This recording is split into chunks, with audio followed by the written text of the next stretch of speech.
जो भी इस पुल पर गया वापस नहीं लौटा, लेकिन उसकी चीखें आज भी सुनाई देती है। कहा जाता है यहाँ कोई है जो तुम्हें देख रहा है और इंतजार कर रहा है। अगर तुमने उसकी आवाज सुनी तो समझ लो अब बारी तुम्हारी है। रात का सन्नाटा था, घना कोहरा चारों ओर फैला हुआ था और ठंडी हवाओं की सरसराहट किसी अनदेखे खतरे की चेतावनी दे रही थी। एक बूढ़ी औरत कांपते हाथों से पुल की ओर इशारा करते हुए गांव के कुछ नौजवानों से कह रही थी, मत जाओ वहां। मेरी आंखों के सामने मैंने अपने बेटे को उस पुल से गिरते देखा था, लेकिन उसकी चीखें आज भी सुनाई देती हैं। उसकी आंखों में ऐसा दर्द था कि सुनने वालों के दिल कांप गए। जो भी उस पुल के पास गया वो फिर कभी वापस नहीं आया। उसकी आवाज लड़खड़ा गई, मानो वो किसी अतीत के डर में डूब गई हो। वो नौजवान हंस पड़े। अम्मा, ये सब पुरानी कहानियां हैं, भूत वूत कुछ नहीं होता। उनमें से एक लड़का हंसते हुए बोला। लेकिन जैसे ही उन्होंने पुल की तरफ कदम बढ़ाया, अचानक अंधेरे में से एक दिल दहला देने वाली चीख गूंजी, बचाओ। और फिर सन्नाटा छा गया।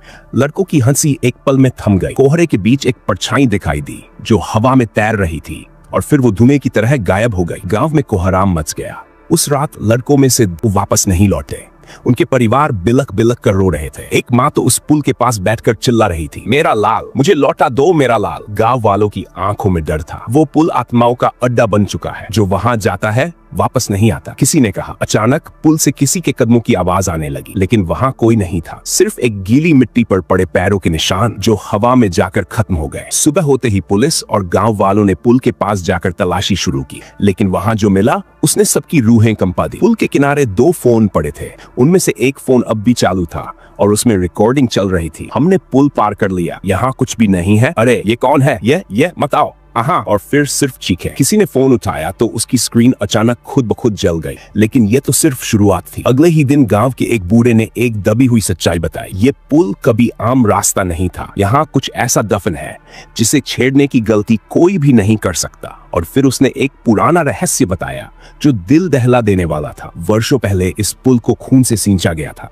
बूढ़े आदमी की आवाज भारी हो गई थी। गांव वाले उसकी बात सुनने के लिए पास आ गए। उसने गहरी सांस ली और धीरे धीरे कहना शुरू किया, आज से कई साल पहले इस पुल को बनाने के लिए गांव के लोगों को बेइंतहा मेहनत करनी पड़ी थी, लेकिन जो कोई भी इस पुल पर काम करता वो अगले ही दिन गायब हो जाता। गांव के लोग डर चुके थे। तभी वहां के जमींदार ने एक अघोरी को बुलाया। उसने पूरे इलाके का मुआयना किया और फिर जो कहा उसने सबकी रूह कंपा दी। ये जमीन इंसानी बलि मांग रही है। अगर इस पुल को पूरा करना है तो एक इंसान को जिंदा ही दीवारों में चुनवाना पड़ेगा। गांव वाले सकते में आ गए, लेकिन जमींदार के आदेश के आगे किसी की हिम्मत नहीं थी कि वो इनकार करे। अंत में जमींदार ने अपने ही एक मजदूर को पकड़वा लिया। उसे जिंदा ही पुल की दीवारों में चुनवा दिया गया। उसकी चीखें पत्थरों में दब गई, लेकिन उसकी आत्मा वहीं कैद हो गई। पुल बन तो गया, लेकिन वो मजदूर कभी मुक्ति नहीं पा सका। तभी से जब भी कोई इस पुल पर कदम रखता है वो आत्मा उसे अपने पास बुला लेती है। बूढ़े आदमी की आंखों में डर साफ छलक रहा था, लेकिन तभी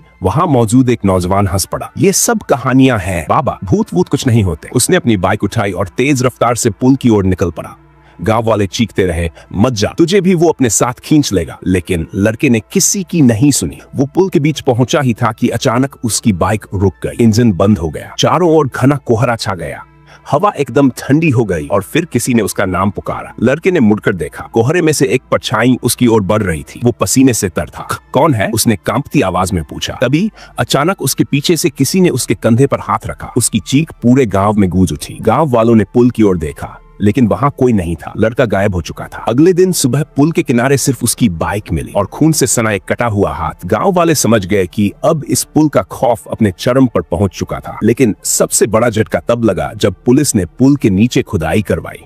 जैसे ही मिट्टी हटाई गई, वहां कुछ ऐसा मिला जिसने सबकी सांसें रोक दी। वहां पत्थरों के बीच एक इंसानी खोपड़ी दबी हुई थी और उसके पास एक जंजीर बंधी थी जो पुल के नीचे से किसी चीज को पकड़े हुए थी। गांव वाले और पुलिस उस खोपड़ी और जंजीर को देखकर सन्न रह गए। किसी को समझ नहीं आ रहा था कि ये सब क्या है। तभी गांव का सबसे बुजुर्ग आदमी, जिसे सब दादाजी कहते थे, आगे आए। उसकी आंखों में कुछ ऐसा था जैसे उसने ये सब पहले भी देखा हो। उसने कांपते होंठों से कहा, ये खोपड़ी उसी मजदूर की है जिसे जिंदा दीवार में चुनवाया गया था, और ये जंजीर, ये उसे इस दुनिया में बांधे हुए है। जब तक इसे तोड़ा नहीं जाएगा ये आत्मा मुक्त नहीं होगी। पुलिस इंस्पेक्टर ने फौरन मजदूर की खोपड़ी और जंजीर को निकालने के लिए खुदाई शुरू करवाई, लेकिन जैसे ही फावड़ा उस जंजीर से टकराया, चारों ओर अंधेरा छा गया। हवा जोर जोर से चलने लगी और एक दिल दहला देने वाली चीख सुनाई दी, मुझे मत छेड़ो, मुझे मत छेड़ो। सब डर के मारे पीछे हट गए, लेकिन दादाजी आगे बढ़े और कांपते हाथों से जंजीर पकड़ ली। आज तुझे मुक्ति मिलेगी बेटे। उनकी आवाज भारी हो गई। उन्होंने पूरी ताकत से मुझे मत छेड़ो, मुझे मत छेड़ो। सब डर के मारे पीछे हट गए, लेकिन दादाजी आगे बढ़े और कांपते हाथों से जंजीर पकड़ ली। आज तुझे मुक्ति मिलेगी बेटे। उनकी आवाज भारी हो गई। उन्होंने पूरी ताकत से जंजीर खींची और जमीन से बाहर निकाल दी। अचानक एक सफेद धुआं निकला और एक परछाई बन गई। वो परछाई धीरे धीरे आकार लेने लगी और फिर सबने देखा वो मजदूर खड़ा था, बिल्कुल वैसा ही जैसा मरने से पहले था। उसकी आंखों में आंसू थे। उसने हाथ जोड़कर कहा,